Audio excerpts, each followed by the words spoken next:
जय जोहार, नमस्कार संगवारी हो। स्वागत है आप सभी का छत्तीसगढ़िया न्यूज चैनल में। आइए जानते हैं छत्तीसगढ़ के 10 महत्वपूर्ण काम की खबर, जिसमें आज की पहली बड़ी खबर है। सर्वोच्च न्यायालय के न्यायाधीश NV रमन्ना ने कहा कि देश के युवाओं के पास एक दूरदृष्टि होनी चाहिए और उसे पाने के लिए जोश और जज्बा भी होनी चाहिए। रविवार को रायपुर के हिदायतुल्लाह विश्वविद्यालय में होने वाले दीक्षांत समारोह के दौरान सभा को संबोधित करते हुए कहा कि युवा वर्ग देश के लिए अतुलनीय है और हमें युवाओं की प्रतिभा को सही दिशा में ले जाने की जरूरत है। मुख्य न्यायाधीश ने हिदायतुल्लाह विश्वविद्यालय की प्रशंसा करते हुए कहा कि इस विश्वविद्यालय का नाम एक महान न्यायमूर्ति के नाम पर रखा गया है, जिन्होंने पूरा अपना जीवन कानून की सेवा के लिए समर्पित कर दिया था। दीक्षांत समारोह के दौरान एक दिव्यांग छात्रा ने बताया कि उन्होंने कानून जैसे कठिन पढ़ाई के लिए भी ब्रेन लिपि की मदद ली और LLM की उपाधि सफलतापूर्वक हासिल की। और हिदायतुल्लाह विश्वविद्यालय में मुख्यमंत्री भूपेश बघेल विशिष्ट अतिथि के रूप में मौजूद रहे। छत्तीसगढ़ हाई कोर्ट के मुख्य न्यायाधीश तथा हिदायतुल्लाह यूनिवर्सिटी के कुलाधिपति अरूप कुमार गोस्वामी भी मौजूद रहे। साथ ही प्रदेश के कानून मंत्री मोहम्मद अकबर भी मौजूद रहे।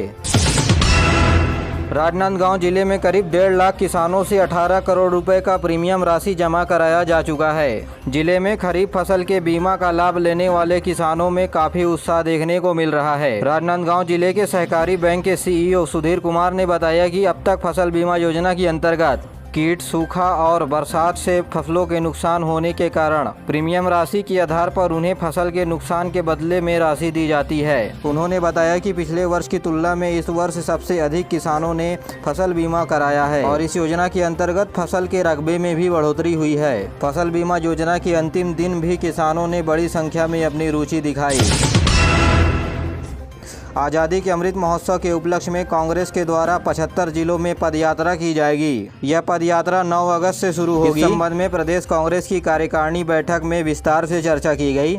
छत्तीसगढ़ में कांग्रेस के प्रदेश प्रभारी PL पुनिया ने बताया कि छत्तीसगढ़ के प्रत्येक विधानसभा क्षेत्र को इस पदयात्रा से जोड़ा जाएगा और इस पदयात्रा के दौरान पार्टी के सभी कार्यकर्ता ग्रामीण क्षेत्रों में मौजूद दलित घरों में जाकर के रुकेंगे और गांव में भी रैली निकाली जाएगी। इस दौरान सभी सदस्य गांधी का टोपी पहनकर राम धुन बजाते हुए रैली निकालेंगे और इस दौरान कार्यकर्ताओं को लोगों से संवाद करना होगा और विभिन्न मुद्दों के बारे में जानकारी देनी होगी। इस दौरान मुख्यमंत्री ने कहा कि प्रदेश में कांग्रेस की कार्यकर्ताओं के द्वारा प्रदेश को एक सूत्र में जोड़ने के लिए विशेष जिम्मेदारियां दी जाएगी। इस बैठक के दौरान प्रदेश अध्यक्ष मोहन मरकाम समेत अन्य पदाधिकारियों ने भी अपने विचार साझा किए। दुर्ग संभाग के आयुक्त ने जिला पंचायत बेमेतरा का दौरा किया। इस दौरान उन्होंने अधिकारियों से लंबित प्रकरण के बारे में जानकारी ली और उन्हें समय पर निराकरण करने के निर्देश भी दिए। संभाग आयुक्त ने C-मार्ट का भी निरीक्षण किया। इस दौरान वे महिला स्व सहायता समूहों के द्वारा बनाए गए विभिन्न हर्बल उत्पाद, अन्य खाने पीने की वस्तु के बारे में जानकारी ली। गौमूत्र खरीदे के दूसरे दिन कबीरधाम जिले के गौ पालकों में उत्साह देखने को मिला। जिले के बिरकोना और वीरेंद्र नगर 2 गौठानों में मूत्र खरीदी की जा रही है। प्रदेश के पहले दिन ही 307 लीटर गौमूत्र खरीदकर प्रदेश में पहला स्थान कबीरधाम जिले का है।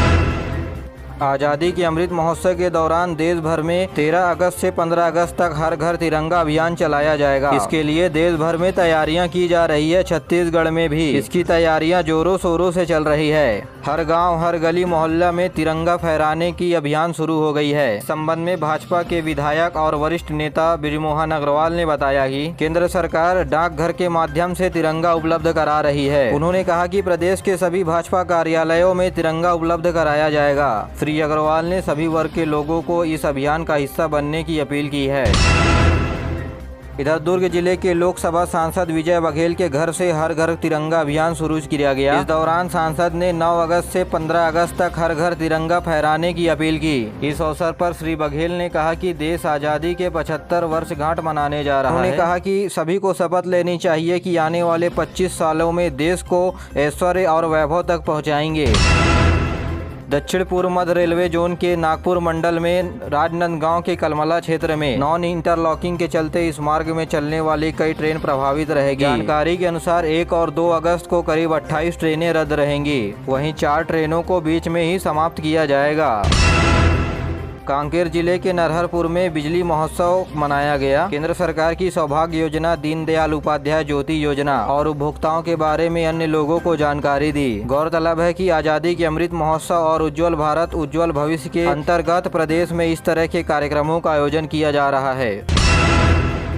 छत्तीसगढ़ की बैडमिंटन खिलाड़ी आकर्षि कश्यप ने बर्मिंघम में होने वाले बैडमिंटन चैंपियनशिप में एक तरफा प्रदर्शन करते हुए श्रीलंका के विदारा सुभाषिनी को पराजित किया है। स्टेप मैच के प्ले ग्रुप 3 में 21-3, 21-9 से श्रीलंका की खिलाड़ी को हरा दिया है। गौरतलब है कि आकर्षि कश्यप का कॉमनवेल्थ गेम में यह पहला मैच था।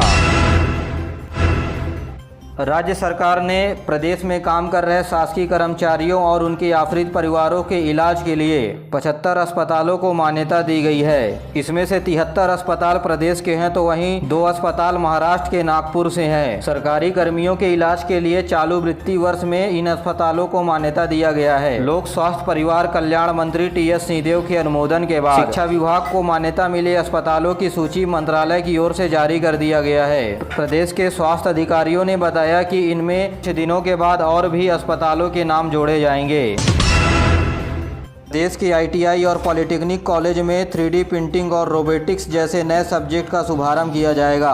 साथ ही रूरल इंडस्ट्रियल पार्क बनाने के लिए नए नए तकनीकों का भी उपयोग किया जाएगा। फैसला मुख्यमंत्री निवास कार्यालय पर टाटा एसोसिएशन के साथ हुई बैठक के दौरान लिया गया। बैठक में गोठानों को आईटीआई से जोड़ने और गोठानों में तैयार हो रहे उत्पादों को वैल्यू एडिशन करने के लिए तथा उत्पादों को सी मार्ट से जोड़ने जैसे विषयों के ऊपर बातचीत की गई। छत्तीसगढ़ में मंकी पॉक्स का एक संदिग्ध मरीज मिला है, जिसे अंबेडकर अस्पताल के आइसोलेशन वार्ड में भर्ती कराया गया है। बताया जा रहा है कि 13 साल का यह छात्र रायपुर के हॉस्टल में थोड़े दिन पहले रहकर पढ़ाई कर रहा था। उसके शरीर में लाल चकत्ता जैसे निशान देखने के बाद डॉक्टर ने छात्रों को क्वारंटाइन रखने की सलाह दी है और संक्रमित छात्र का सैंपल जाँच के लिए भेज दिया गया है। प्रदेश के स्कूल शिक्षा विभाग ने जिला के शिक्षा अधिकारियों को निःशुल्क एवं अनिवार्य शिक्षा देने के लिए राइट टू एजुकेशन 2009 के तहत एसओपी को कड़ाई से पालन करने के निर्देश दिए। जानकारी के मुताबिक जिला स्तर पर जिला शिक्षा अधिकारी और राज्य स्तर पर संचालय लोक शिक्षक संचालय को नोडल अधिकारी नियुक्त किया गया है। साथ ही कोविड-19 के महामारी के दौरान जिसके माता पिता स्वर्गवास हो चुके हैं, ऐसे में जो छात्र स्कूल को त्याग चुके हैं उनके लिए विशेष गाइडलाइन जारी किया गया है, जिसके तहत निःशुल्क एवं अनिवार्य बाल शिक्षा अधिकार अधिनियम 2009 के तहत फरवरी 2019 में जारी किए गए एसओपी का पालन करने के निर्देश दिए गए हैं। विधानसभा सत्र के 5वें दिन हसदेव क्षेत्र में आवंटित कोल ब्लॉक क्षेत्र के लिए कोल ब्लॉक के आवंटन को सर्वसम्मति से रद्द कर दिया गया है। ये संकल्प छत्तीसगढ़ जनता कांग्रेस जोगी के वरिष्ठ विधायक धर्मजीत सिंह ने प्रस्तुत किया।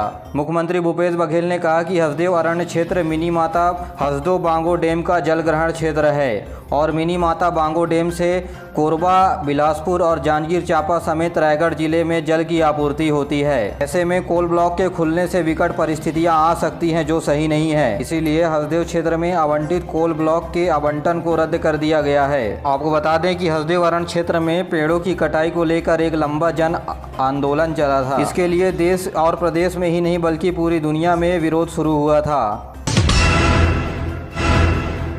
आज़ादी के 75 वर्ष पूरे होने पर उज्ज्वल भारत उज्ज्वल भविष्य योजना 2047 प्रदेश के बिजली महोत्सव का शुभारंभ प्रदेश के 3 जिला धमतरी, गरियाबंद और बलरामपुर से शुरू हुआ। आने वाले 30 जुलाई तक जिले के हर 2 जगहों पर बिजली महोत्सव मनाया जाएगा और बिजली से लोगों की जिंदगी में आए हुए बदलाव पर जोर दिया जाएगा। महोत्सव में राज्य सरकार की योजना के साथ साथ केंद्र सरकार की सौभाग्य योजना, पंडित दीनदयाल उपाध्याय ग्राम ज्योति योजना, कुसुम योजना और उपभोक्ताओं के अधिकार समेत अन्य चीजों के बारे में लोगों को जानकारी दी जाएगी। 27 जुलाई यानी आज रायपुर के इंजीनियर भवन और रायपुर के धरसीवा में बिजली महोत्सव मनाया जाएगा। महोत्सव में फिल्म की प्रदर्शनी, नुक्कड़ नाटक समेत कई कार्यक्रम आयोजित किए जाएंगे। 30 जुलाई को बिजली महोत्सव के समापन कार्यक्रम में प्रधानमंत्री नरेंद्र मोदी वीडियो कॉन्फ्रेंसिंग के माध्यम से जुड़ेंगे और वीडियो कॉन्फ्रेंसिंग में जुड़ने वाले 100 जिलों में से छत्तीसगढ़ के 5 जिले रायपुर, बिलासपुर, अंबिकापुर, जगदलपुर और धमतरी को शामिल किया गया है। आज़ादी के 75 वर्ष में चल रहे हर घर तिरंगा अभियान के बैठक में शामिल होने के लिए भाजपा पार्टी के प्रवक्ता संबिल पात्रा रायपुर पहुंचे और इस समय वे पार्टी कार्यालय में एक बैठक लिए और पत्रकारों से बातचीत करते हुए संबिल पात्रा ने कांग्रेस पार्टी के ऊपर निशाना साधते हुए कहा कि नेशनल हेराल्ड मामले में कांग्रेस के सत्याग्रह को दिखावा बताया और श्री संबिल पात्रा ने कहा कि विपक्ष के पास मुद्दा की कमी है। आज के लिए बस इतना ही। वीडियो पसंद आए तो वीडियो को लाइक करें, चैनल को सब्सक्राइब करें और अपने दोस्तों के साथ जरूर शेयर करिए। दीजिए मुझे इजाज़त, मिलते अगले वीडियो में। तब तक के लिए जय हिंद, जय छत्तीसगढ़।